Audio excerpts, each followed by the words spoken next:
¿Qué tal? ¿Cómo están? Yo muy bien, muy contenta de compartir este momento con ustedes. Estamos haciendo un Facebook Live en vivo en las oficinas de Facebook en Buenos Aires, en un rincón precioso, como ustedes verán, hasta la luz de la luna entró a este rinconcito, así que estamos justo para la presentación de Sombras en la Luna. Bienvenidos, espero que disfruten conmigo de este momento tan especial. Estamos en vivo, así que les comento que son las 5:05 de un día soleado en Buenos Aires, con calorcito de verano, ya están anunciando los calores que son típicos de las Navidades. Otra cosa que nos une al libro del que vamos a hablar hoy. Y bueno, espero que disfruten conmigo y que dejen sus preguntas. No tuvimos presentación propiamente dicha hasta ahora del último libro, de Sombras en la Luna, así que para mí esta es mi presentación y me encuentro con ustedes. Y bueno, quiero contarles también que Sombras en la Luna es el cierre de una tríada. Ya ustedes saben que les vengo dejando una historia navideña cada año y esta es la última, eran tres. Es una tríada porque la concebí como tres historias independientes, pero que tienen vínculos entre sí. El vínculo, aparte de ser la Navidad, la víspera de la Navidad y el transcurso de la Navidad y las emociones que ese momento despierta, el vínculo es también los personajes. Son personajes que se repiten en las tres historias. En esta última, para los que no la leyeron, los van a encontrar a todos. Así que cuando me preguntan, ¿está fulano, está mengana? Sí, están todos. Por eso la novela quedó un poco más gordita también, porque tuve que contarles cómo iba siendo las vidas de todos ellos para el futuro también. La primera noche de luna larga, ustedes saben, fue una historia navideña que transcurría en el hemisferio norte, es la Navidad blanca, como se le dice, la Navidad que nosotros no tenemos, pero que nos gusta recrear, con el abeto, con la nieve, con la chimenea, con Papá Noel deslizándose en un trineo, es la Navidad de los chicos, la de nuestra infancia. La segunda, Luna Quebrada, transcurría en nuestro hemisferio, para más datos, en las sierras de Córdoba. Tiene un contexto histórico muy entrañable para nosotros, muy cercano, no es un tiempo tan alejado de lo que pueden recordar nuestros abuelos, por ejemplo. Y la tercera, Sombras en la Luna, vuelve al hemisferio norte, pero en lugar de estar en un solo lugar, hay una suerte de peregrinación. Yo quise que los personajes fueran hasta el extremo oeste del país y luego volvieran a Amherst, que era el lugar de origen de esta tríada navideña.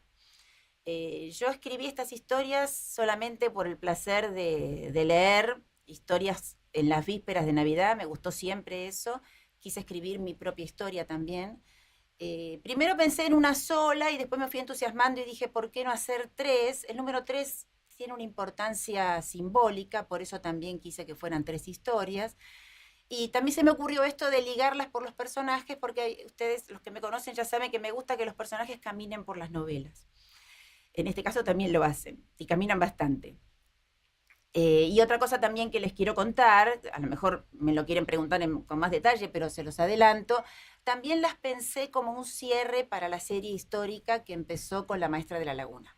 Es decir, los personajes están vinculados con La Maestra de la Laguna porque la protagonista femenina es Juliana Balcarce, la hija de Elizabeth O'Connor, pero además para mí era la oportunidad linda, porque era en Navidad, de darle un broche final, un moño a toda esa serie que me dio tantas satisfacciones y que ustedes también quieren, porque muchas veces me piden que escriba sobre tal o sobre cual. No voy a decir que nunca más voy a tomar un personaje de esa serie para escribirle alguna historia propia, porque si les digo eso y después tengo ganas de hacerlo, quedo como mentirosa. Así que lo que les digo es, por ahora, esta es mi idea. Tengo otros proyectos en ciernes. Tengo uno para el año que viene con el que estoy muy entusiasmada y que sé que les va a gustar mucho. Estoy segura que les va a gustar mucho, pero no tiene nada que ver con nada de lo que haya escrito hasta ahora. Así que para mí también hay una nota de nostalgia en esta última novela, porque además de cerrar la tríada navideña, es también un poco el final de toda la serie histórica, que fue bastante larga. Así que bueno, nosotros estamos escribiendo siempre, los que nos gusta escribir, así que ya sea para publicar o no, para uno mismo, el acto de escribir está siempre presente. Eh, no sé si hay alguna ya. Ah, Liliana, qué lindo escucharte, Gloria. Bueno, gracias, Liliana, qué lindo leerte para mí. María Eugenia, hola Gloria, buenas tardes. María Eugenia Serrao, ¿cómo te va, María Eugenia? Encantada de estar con vos hoy. María José Bedino, Majo, hermoso verte, y fue hermoso verte, Majo, en la reunión del otro día también para mí. Y Marita Escobar, la hermana de Camucha Escobar, mi colega querida, qué hermoso verte y escucharte, Gloria, gracias. Ruta Al Saúd, qué lindo verte. Bueno, eh, ¿Qué se puede adelantar del nuevo proyecto? del nuevo proyecto, solo que es histórico también. Eh, es algo que, si adelanto algo muy concreto, se van a dar cuenta, porque, porque sé que les gusta, entonces se van a dar cuenta porque voy a mencionar, pero sí les puedo decir que es histórico, que tiene que ver con nuestro amor por los libros, pero no transcurre en el país, no transcurre en el país, transcurre en otra parte. Ahí ustedes saben que yo parece que digo y después no digo nada, así que les dejo esto así un poco para que lo vayan pensando. Si Dios quiere, para mediados de año o un poquito después, antes de las fiestas, este libro va a salir a la luz. Eh, bueno, Karina, hola. Hola Karina Reisberger, ¿cómo estás? Bueno, espero que tengan. No sé si han leído el libro, es muy reciente la salida de este libro, del 1 de diciembre, así que a lo mejor hay muchos que todavía. Aparte, yo sé que hay muchos que juntaron las 3 lunas. Esa es una cosa de la que les quería hacer un comentario. Está bien, si quieren darse el atracón de las 3 lunas, igual se podían leer por separado, ¿eh? Yo siempre le doy un punto final a la historia, me gusta que no se queden tanto tiempo pendientes, a veces es mucho tiempo, un año. La idea era que tuvieran final propio, pero bueno, que estuvieran vinculadas. Pero sé que hay muchos que esperaron a tener las 3 para poder leerlas al hilo. Igual no son tan largas, no son los libros a los que los tengo acostumbrados, no tienen 600 páginas, así que Ahí, se pueden leer. ahí Belén te hace una pregunta puntual sobre Ah, sí, Belén, Belén Poisegú, Yes, sí. me dice que le encanta, a ver si hay Hay más. una Deciros más datos, Gloria, Liliana, sí. Em, Ruth, no Belén, perdón. ah, Ruth ah, dice, te hace una pregunta sobre. A ver, espérate que la busco a Ruth. Sí, acá está. Se viene la segunda parte de la historia de Maiga y Dani. Ah, bueno, eso sería en la serie contemporánea, Ruth. Serie que además tengo muchas ganas de continuar porque había quedado un poquito estancada. Los proyectos históricos tenían siempre prioridad y además la serie histórica me fue llevando de un personaje a otro. La serie contemporánea, que hasta ahora tiene En Alas de la Seducción, que fue la primera, y La Mirada del Puma, que salió este año, en julio, tiene futuro. Yo tengo pensadas cosas sobre, sí, sí, esos personajes van a volver. No te prometo que sea en la inmediata, porque tengo otros personajes que también quiero tomar. Yo esa novela, La Mirada del Puma, la fui escribiendo entre novelas, no sé si eso lo sabían. Como tenía ganas de continuar la serie contemporánea, pero no tenía cabida, entonces yo escribía lo mismo, seguía la historia, entre una publicación y la próxima, escribía la historia, así que para mí es la novela más larga del mundo, porque estuvo escrita a lo largo de muchos años, fue escrita a lo largo de muchos años, y finalmente vio la luz ahora. No sé si salió distinta por ese motivo, es una novela un poco más coral, es decir, los personajes protagónicos lo son, pero comparten bastante protagonismo con los otros. No, no hay ninguno totalmente secundario. Esa es la impresión que yo tengo, ¿no? De la novela. Ustedes me dirán si. Y eso en el proceso creativo de Para mí tuvo estar que escribiendo ver. y en simultáneo también estar No, porque yo preparando. interrumpía. No, no, eso eran los Interrumpías. descansos. Ah, ok. Yo me la llevaba de vacaciones o cuando al terminar una novela junto material para otra, pero no me pongo a escribir en forma inmediata. Me gusta degustar un poco la salida de la novela, la repercusión, los comentarios, las presentaciones. Y para escribir una nueva historia tengo que tener la cabeza despejada de las historias anteriores. Tanto que si a lo mejor estoy muy enfrascada en la nueva historia y me preguntan algo de otra, digo, ay, pero ¿qué era eso? Porque es como que lo borro a propósito para poder dedicarme a la nueva historia. Así que yo cuando me relajaba en ese tiempo intermedio, ahí retomaba La Mirada del Puma. Y por eso quedó como una novela un poco diferente en su concepción, creo yo. Bueno, acá me piden más. Estefanía Lecona, Tefi querida, te anima a hablar de Navidad en estas fechas y leer cosas de Navidad. A mí también, siempre me gustó. Eh, y Miriam Barrenechea, que me escribe siempre al privado y que yo sé que disfruta mucho de las historias, me dice, termino la tercera luna y te escribo. Gracias, Miriam. Eh, bueno, una cosa que estaba pensando yo el otro día y que no me había dado cuenta, yo introduje la Navidad en algún otro libro también. Se ve que como me gusta tanto el tema, lo hice en La Maestra de la Laguna. No sé si recuerdan la parte en la que Elizabeth lleva el arbolito de Navidad y les enseña a los chicos el valor que tienen los colores de las bochas, de los adornos, y después la aparición de ese Papá Noel, que no voy a decir quién es por si no lo han leído, pero que causó tanta sorpresa. Y bueno, yo quise que también hubiese una Navidad en esa historia, que es una historia larga, o sea, que transcurría el tiempo a lo largo de La Maestra de la Laguna. Así que bueno, pero en esta oportunidad las tres son propiamente navideñas. No sé si... yo sé también que en esta serie de tres, en esta tríada, em, había personajes que ustedes querían que tuviera su historia. Hay un personaje que en Luna Quebrada, en el segundo, tuvo un papel importante, Luis Morán, y como es un personaje para mí también se convirtió en importante, yo también lo voy a dejar en remojo, como digo, a la espera, para que madure un poco. A mí me gusta que los personajes esperen su momento. Yo les prometo que los voy a retomar, pero los dejo esperando.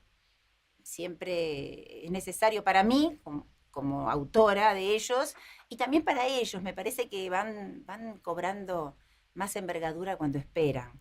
Así que eso es un proceso que lo hice varias veces en las novelas y yo lo llamo dejarlos en remojo, ¿no? Otros dirán, queda macerando, son todas, todas metáforas relacionadas con la comida. Me gusta leer, te preguntan si pensaste en personajes de la historia de Entre Ríos. Bueno, había concebido una novela sobre el tema de la colonización, de las colonias colonizadoras de otra época, sobre todo de la gran corriente colonizadora que tuvimos en segunda parte del siglo XIX, y Santa Fe, Entre Ríos, podía ser el escenario de, de esa novela, ¿no? Pero no la tengo armada, yo tengo algunas ideas dando vueltas en la mente y tengo proyectos realmente ya pergeñados, que tienen sus personajes, tienen su cuadro histórico, su escenario.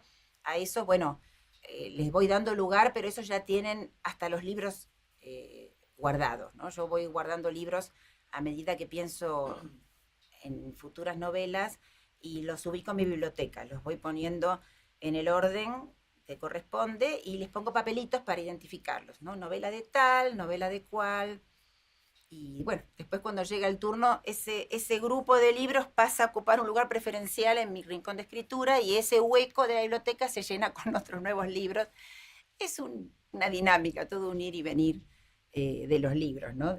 Para los que no estuvieron en el último encuentro de historias que enamoran, por ahí sería interesante este proceso tuyo de investigación que Sí, contaste sí, acerca de las carátulas que le pones cada sí, vez que investigas un libro. sí. Yo cuando investigo, yo primero cuando junto el material, ya en la cabeza me hace ruido un título y la novela está tomando forma. A lo mejor no muy definida, pero los personajes generalmente están, ya sea sus nombres, los nombres me caen como un rayo, quiere decir que una vez que cayeron los nombres no los cambio más, por más que sean feos. Ustedes saben que a mí me dijeron cuando escribí en Alas de la Seducción que Cordelia era un nombre horrible. Y paciencia, dije yo, ya está, ya lo pensé, ese es el nombre que para mí tenía ese personaje. En realidad el nombre yo lo conocía porque de chica había leído La Escuela de las Hadas, un libro de Conrado Nale Roxlo, y Cordelia era un personaje que me encantaba, con unas trencitas que parecían de alambre, rubia, un poco traviesa, con pecas, entonces me gustó el nombre Cordelia, me quedó grabado el nombre Cordelia, por eso apareció en la primera novela, creo yo. Bueno, yo enseguida que tengo estas ideas dando vueltas en la cabeza, Hago archivos de computadora, armo mi carpeta de imágenes de esa novela y mi carpeta de documentos, y ahí voy guardando las cosas en uno y en otro. Me gusta mucho recopilar imágenes, porque la parte visual del libro también me interesa. Entonces, cuando pongo la carátula de la novela, para poder empezar, tengo mi título, que ya lo tengo elegido, y generalmente una imagen de portada, que bueno, por supuesto, no es la imagen que aparece después porque esas son imágenes que yo encuentro en internet y tienen sus derechos. Pero me gusta buscarle una imagen. Cuando yo abro el archivo para escribir, ya me encuentro con la portada de mi novela. Sirve como idea, sirve como inspiración. Cuando trabajamos sobre la portada real, muchas de esas imágenes sirven de inspiración para que se sepa cómo veo yo la portada de esa novela. Y de ahí sale el resultado final, ¿no? Que siempre es lindo. La verdad que el equipo de Penguin Random House en la parte de diseño tiene unas hermosas portadas. Acá me dice Ruth, fue hermoso volver a saber de Cordelia y Nehuen. Sí, Nehuen, que es un personaje bastante duro en cuanto a su carácter en Alas de la Seducción, habrán notado que sigue siendo duro en La mirada del puma. A mí no me gusta mucho cambiar la esencia de los personajes, no me gusta transformarlos de lobos en corderos, porque tampoco me gusta leer eso en una novela. Si hay una saga, una serie, una continuación, no me gusta ver que el personaje que tenía una naturaleza definida aparezca como una persona completamente cambiada. Pero sí le pasan cosas a Nehuen, han pasado los años, ¿no? Pasaron 17 años. Entre Alas de la Seducción y La mirada del puma pasaron 17 años, que es la edad de Maiga. Y bueno, es la hija. Y la hija toca fibras más íntimas de ese hombre y a lo mejor la sensibilidad tan dura, tan hermética que él tiene, se ve más resquebrajada con la hija que con la esposa. Eso lo hace modificar en parte, por lo menos prometer que va a modificar su carácter en alguna medida. Así que vamos a ver si en la siguiente entrega de esa serie contemporánea lo encontramos un poco más benévolo a Nehuen. Karina Prieto, ya lo respondiste, pero quiere preguntarte sobre proyectos futuros que Sí, estás escribiendo. sí, Karina, ¿cómo estás? Yo tengo varios proyectos futuros. Tengo incluso un proyecto postergado que es bastante intenso. Es una novela de las gordas. Yo la comparo con Iporá porque es de tierra adentro. Es una novela de tierra adentro. Y de una época muy dura para el país. Entonces la estoy trabajando mentalmente y tengo todo el material reunido. Tengo el título, tengo la portada que elijo yo y tengo los personajes. Pero esa novela no va a ser la del año que viene. Quizás sea, Dios mediante, la del otro año. Eso me gustaría mucho. Y la del año que viene, sí, en esa estoy ya, con las manos en la masa, podríamos decir, estoy con lecturas. Me gusta mucho ir leyendo tranquila primero, cosas que son pertinentes para el tema. A veces cuesta encontrar alguna bibliografía, sé que existe, pero no está en Argentina, hay que pedirla. A veces está en otro idioma, depende de lo que uno busque, a veces es más fácil, a veces es más difícil. En La Maestra de la Laguna, por ejemplo, la bibliografía sobre las maestras fue muy difícil de encontrar, porque lo único que había estaba en inglés y estaba en Estados Unidos. Y yo lo pedí a Estados Unidos. Si no, acá había referencias de algunos libros de historia que hacían referencias a las maestras, pero no había un tratado sobre eso. Y no lo hay. Pero sí hay algunas historias de las propias maestras que cuentan cosas, que eso también me costó mucho conseguirlo. Así que la bibliografía a veces se vuelve un poco esquiva, pero bueno, eso también le da un poco de pimienta a la escritura. Marita Escobar te pregunta cómo son tus navidades. Mira, son muy familiares. Yo estaba acostumbrada cuando vivían mis cuatro abuelos que nosotros pasábamos una parte de las fiestas con los abuelos maternos, la Nochebuena y Navidad con los abuelos maternos y la última parte del año con los abuelos paternos. Eso fue, por suerte, durante muchos años. Y yo tengo familia grande por los dos lados, de manera que éramos muchos en un lado y en el otro.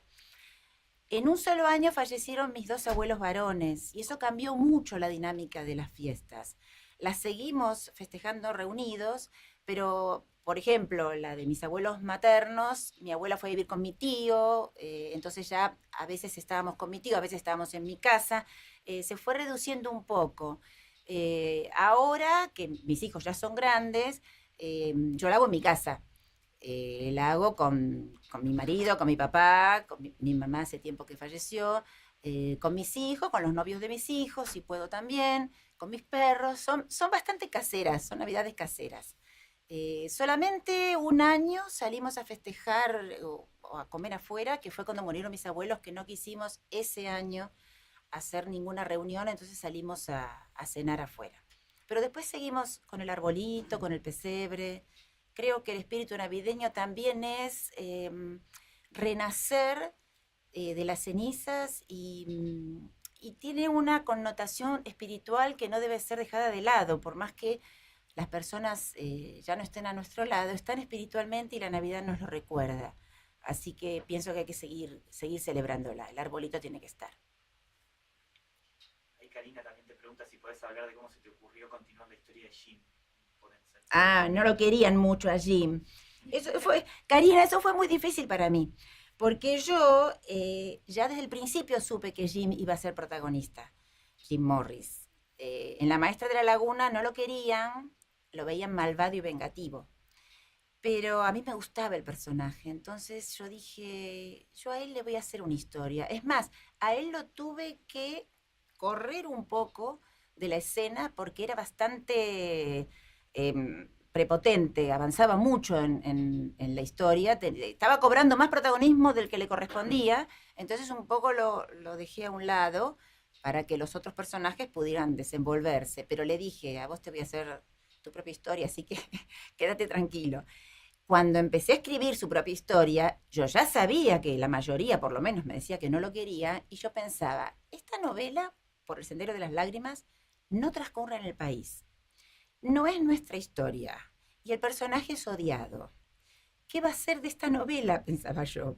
¿Cuál será su suerte? Me daba un poco de temor. Creía que era una novela que podía no gustar. Paradójicamente fue una de las novelas que después caló más hondo en los lectores. Creo que la relación entre los personajes protagonistas fue muy intensa y fue muy diferente a las anteriores porque ambos tenían caminos espirituales muy marcados. Fue un desafío para ellos esa peregrinación. Y bueno, yo me di el gusto de hablar un poco de otras comunidades nativas, las del hemisferio norte, que me gusta mucho conocer su historia. Y gustó, finalmente gustó. Así que yo sabía que me iba a dedicar a Jim, lo que no sabía que lo iban a querer después, que le iban a perdonar sus maldades de La Maestra de la Laguna. Eso para mí fue una linda sorpresa. Me gusta leer también Laura Giglietti, te pregunta si de todos los personajes tenés alguno preferido. Preferido como por sobre todos los demás, por alguna razón no. A mí lo que me pasa es que La Maestra de la Laguna fue la novela que me abrió todas las puertas y siento una gratitud muy grande hacia esa novela. Y además, Elizabeth O'Connor representa algo que a mí me gusta mucho, que es enseñar, la enseñanza. Me hubiera gustado ser maestra, maestra de grado, me hubiese gustado. Entonces, de algún modo yo me hice la maestra con Elizabeth y por eso sí quizás sea la que está más cerca de algo interno mío. Después, a Jim, por ejemplo, me gustaba él como hombre, esa oscuridad, ¿no? Que tiene una razón de ser, pero que no se deja ver, eso me gusta. Me gustó mucho construir el personaje de Julián, porque para mí fue un desafío. Lo hice rubio y a mí me gustaban más los morochos, entonces yo dije, tiene que gustarme Julián, me tengo que enamorar de él, Julián Saldívar. Y después cuando en La Maestra de la Laguna lo empecé a desarrollar más, le prometí también que iba a aparecer en una nueva novela y apareció en El Ángel Roto. Así que a mí los personajes me van enamorando mientras los escribo en realidad, ¿no? Yo tengo generalmente definidos un par de personajes y después van surgiendo otros y a veces los que van surgiendo para mí adquieren visos nuevos, me ofrecen nuevas posibilidades, eso es muy interesante. Es como si yo misma los fuera conociendo a medida que voy escribiendo, los voy desentrañando, entonces se vuelven más interesantes para mí también. Eh, También te preguntan si pensaste alguna vez en una novela tuya que fuera protagonizada por un hombre, así como Elizabeth domina la maestra. sí,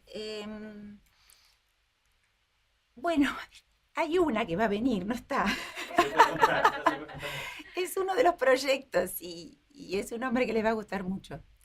Pero está todavía en ese caldo que yo dejo preparado, ¿no? Eh, Acá me dice Ruth que siempre notó que los personajes masculinos tienen un pasado difícil. A mí me lo habían dicho esto en un encuentro en Ramos. Y los que más tardan en ceder y abrirse.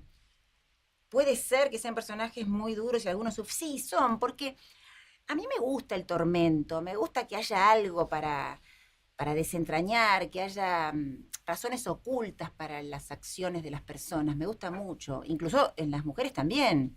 En El Ángel Roto, Julián tiene un pasado, pero Brunilda también lo tiene, y bastante duro, Brunilda Marconi. Me gusta eso, me gusta que a medida que el lector conoce a los personajes, los otros personajes del libro se van conociendo y ese pasado va apareciendo a veces en como retazos, ¿no? Pantallazos, y es lo que hace interesante a la persona, no, que no sea plana, ¿no? Que no esté todo a la vista. Y en la novela romántica el tormento me parece que es indispensable. Un poco de sufrimiento tiene que haber. Ustedes saben que el final del romance siempre quiero que sea luminoso porque, bueno, por lo menos que se salve el amor. Pero siempre que pase algo en el medio, ¿no? Un poco de drama, un poco de sufrimiento, de padecimiento. Ay, Rosana Grigioni, ¿cómo te va, Rosy, querida? Tus mujeres son de avanzada. Bueno, son de avanzada porque son las heroínas de la novela. Tiene que haber alguna diferencia con las mujeres que las rodean, ¿no? Se tiene que destacar Juliana Balcarce en esta tríada navideña, en Luna Quebrada. Bueno, nosotros ya en la primera sabemos que ella quiere ser médico y en Luna Quebrada ya ella logra entrar y está estudiando medicina y en ese momento es una pionera la que hace eso. La mentora de ella es Cecilia Grierson, la primera médico argentina, y justamente es la que le sirve de modelo para tomar de ejemplo y seguirla.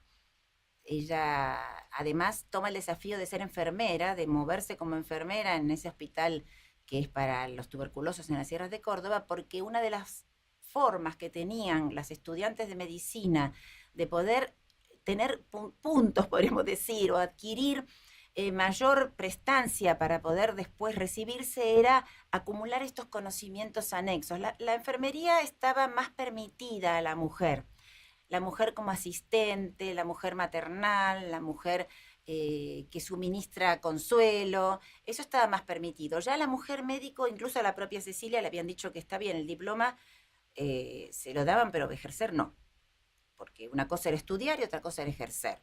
Esta cuestión del contacto con el cuerpo, por pudor femenino, no se consideraba apropiado para las mujeres, y también se decía que la mujer no tenía el cerebro adecuado al pensamiento científico.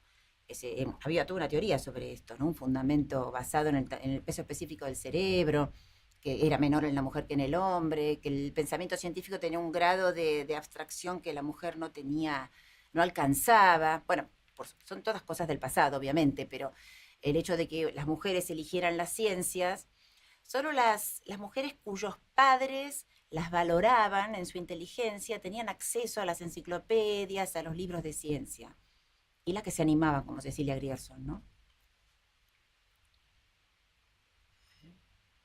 Acá me dice Karina, por lo que decís, el personaje que más te representa es Elizabeth O'Connor. Sí, puede ser. Igual puse algo mío en Violeta Garmendia, que es el amor por las aves.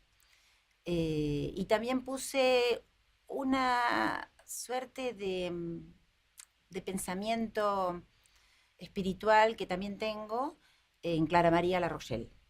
Tengo un poquito de todo. Yo no soy ningún personaje, pero evidentemente algo se filtra de mí en los personajes. En Me Gusta Leer te preguntan sobre tu proceso de escritura, si te consideras una escritora de brújula, de dejarte llevar, o de mapa, Sí. planificar todo No, antes de soy de escribir. brújula total, brújula y sin brújula también, ¿eh? A veces yo no tengo mucha orientación en la vida real, ¿no? Es decir, yo salgo y donde voy siempre es el lado equivocado al que debía ir, si lo que me pide, la intención siempre es el lado opuesto. No, yo me dejo llevar porque tengo siempre una idea general de la historia. Y la historia a veces me sorprende a mí. Es decir, tomo un giro interesante y digo, bueno, y esto no lo tenía pensado, lo sigo. Bueno, a ver a dónde vamos. Una cosa que aprendí escribiendo escribiendo novelas, ¿no? Sobre todo, porque el cuento es algo más cerrado, el cuento tiene otra estructura. Pero escribiendo novelas que son largas y que uno puede a lo largo del tiempo cambiar, ir, venir, cambiar los tiempos también. Una cosa que aprendí es que mientras a uno nadie lo esté leyendo puede hacer lo que quiera. Y al principio yo misma me frenaba, decía, no, no, esto que dijo no lo puede decir porque yo quería que hiciera tal otra cosa después. Pero en realidad yo puedo hacer lo que quiero. Uno a veces es su propia inhibición, ¿no? Así que ahora dejo que los personajes, si no me gustó al día siguiente el rumbo que fue tomando la historia, lo cambio y no pasa nada. A lo sumo, si me da pena borrarlo, me da pena borrar, guardo, copio el párrafo, lo guardo y lo pongo como un archivo suprimido de tal novela, ¿no? Entonces eso queda ahí, eventualmente, si después me arrepiento de nuevo, lo tengo. Guardo porque aunque uno se acuerde de lo que puso, la forma en que lo puso puede ser distinta. Y eso sí es importante.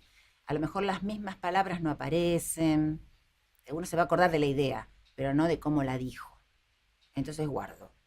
Acá desde Historias que Enamoran, María José Bedino pregunta, ¿qué te llevó a decidir que uno de los protagonistas fuese mormón? Ah, bueno, sí, Majo.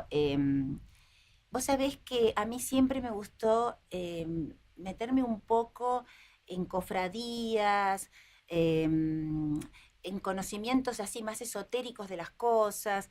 Y yo ya hacía rato que sabía de la historia de los mormones y quería que hubiera mormones en esta novela en particular por el tiempo que transcurre y por el lugar en que transcurre y porque era un conflicto, la presencia de los mormones era un conflicto importante. Entonces, podrían haber sido de otra religión, pero ellos en particular crearon un conflicto incluso constitucional en Estados Unidos. Entonces, era interesante para mí.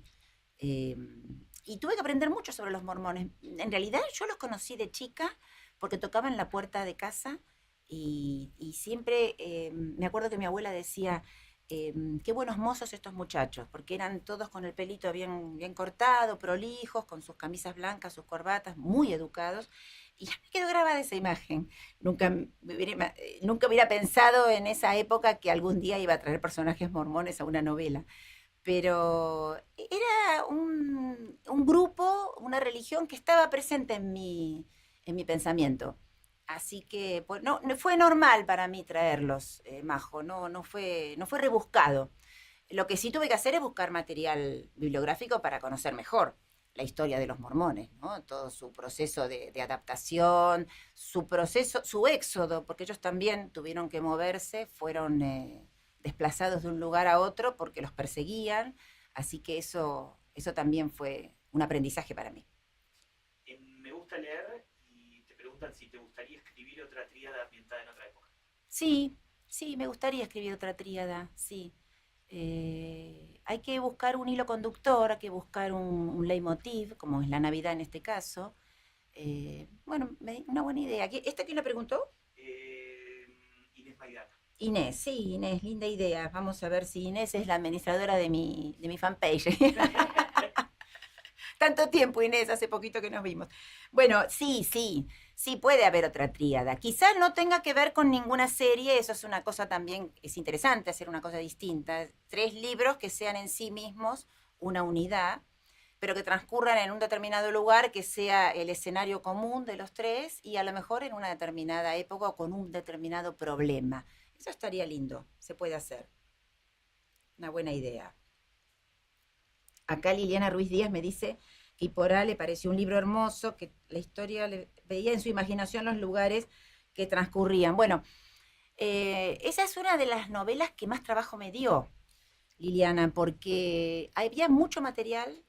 Yo tuve que ir en busca de las 2 campanas que yo creía que eran 2, después resultaron ser 3. Es decir, yo quería escribir un libro que no fuera un ensayo sobre la guerra contra el Paraguay, porque ya hay un montón de ensayos. Quería una novela donde los personajes vivieran la guerra, la padecieran y que hablaran por sí mismos. No quería yo tomar partido ahí, no quería tener una opinión. Quería que los personajes tuvieran cada uno la suya y que eso se reflejara. Entonces yo fui a Asunción del Paraguay antes de escribirla para buscar material. Y les pregunté, hice lo que yo llamo trabajo de campo, fui preguntándole a la gente cómo veían ellos el tema de la guerra Y claro, para ellos es la Gran Guerra y hay un revisionismo histórico muy fuerte, así que la tienen presente. Y hay muchos nuevos libros, muchos nuevos ensayos sobre esta guerra. Cuando yo publiqué Iporá, al poco tiempo se hizo un congreso en Brasil sobre la guerra de la Triple Alianza, donde había nuevas ponencias, así que imagínate todo lo que todavía queda por decir de este asunto. Para nosotros fue la primera gran guerra, la única gran guerra de mucha duración, una verdadera guerra con trincheras, con avances, retrocesos, no las escaramuzas de montoneras que teníamos a lo largo de los tiempos de las luchas civiles, ni tampoco las guerras de la independencia, que fueron otra cosa. Esta es una guerra fratricida y una gran guerra que duró mucho tiempo, por eso desangró tanto a los países que participaron, y donde se formó, podríamos decir, el concepto de estado de guerra en Argentina. Hasta los uniformes, todo nace en la guerra de la Triple Alianza. Y por supuesto, bueno, lo lamentable es la huella que deja, ¿no? Porque hay que pensar, ahora nosotros la vemos como un episodio de nuestra historia, pero hay que pensar que en aquel momento estar en guerra contra el Paraguay implicaba cortar relaciones no solo con hermanos en el sentido político, un país hermano, hermanado en la historia, verdaderos hermanos de sangre. La gente estaba vinculada por parentesco de uno y otro lado, iban y venían, iban a tomar mate a la otra orilla, después volvían, festejaban los cumpleaños juntos, de golpe eran los enemigos. Así que fue un verdadero drama, el verdadero drama de la guerra. Y después, por supuesto, pasa lo que pasa siempre. Al principio de las guerras hay una euforia natural, que es la idea de la victoria, ya por anticipado. Después viene la guerra en sí, que es el verdadero sufrimiento, que es cuando se empiezan a perder las vidas de las personas queridas. Y después viene la peor parte de la guerra, a mi entender, que es cuando aquellos que participaron no encuentran su lugar de nuevo, ni en la familia ni en la sociedad. Eso pasó con esa guerra y pasa con todas las guerras en general. Yo quería escribir una historia de guerra, por eso lo hice. Tenía que definir dentro de las guerras que hemos tenido a cuál me iba a dedicar, pero como quería una historia donde hubiera campamentos, trincheras, camaradería, mucha soldadesca, entonces me apareció la idea de la guerra contra el Paraguay.